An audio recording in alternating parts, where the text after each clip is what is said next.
설 연휴가 끝나자마자 정부가 이사 대책 후속 작업에 속도를 내고 있습니다. 지역 주민 설명회를 개최하고 또 공공재개발 후보지 선정도 빠르게 진행하겠다는 계획인데요. 하지만 대책 발표에도 불구하고 집값이나 전셋값 상승세는 꺾일 기미를 보이지 않아서 이사철을 앞둔 부동산 시장의 불안감이 커지고 있습니다. 강은혜 기자의 보도입니다. 이사 대책의 핵심인 공공이 직접 시행하는 정비사업과 도심 공공주택 복합사업.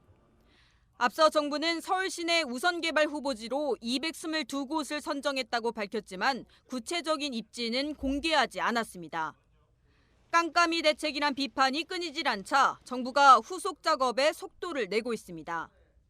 먼저 한국토지주택공사는 전담 조직을 꾸려 지원센터를 가동하고 희망 후보지에 대한 컨설팅과 설명회를 진행합니다. 서울 25곳 지자체들도 나서 이달 안에 우선 사업지를 발굴해 제안하기로 했습니다.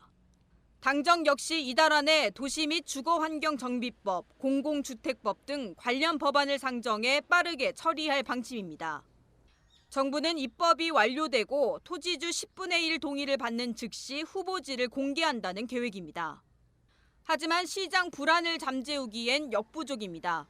설 연휴가 끝나고 본격적인 봄 이사철이 다가오는데 집값과 전셋값 상승 기조는 계속될 것이란 전망이 우세합니다. 당분간 매매 가격 상승은 이어질 것으로 생각이 됩니다. 서울 강남권의 일부 고가주택의 거래는 가격에 대한 부담으로 일부 거래량이 감소할 수 있지만 최근 서울 외곽이라든지 경기도 그리고 지방의 5대 광역시에서는 전세 가격 상승이라든지 실소유자의 중저가 주택 구입 현상이 나타나고 있는데요.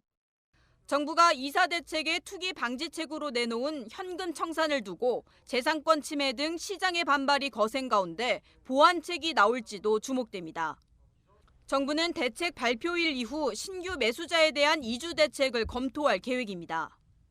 한편 내일 청와대에서 국토부의 신년 업무 보고가 예정돼 있는데 이 자리에서 문재인 대통령은 이번 대책 등 부동산 정책에 대한 전반적인 점검에 나설 것으로 보입니다. 머니투데이 방송 강은혜입니다.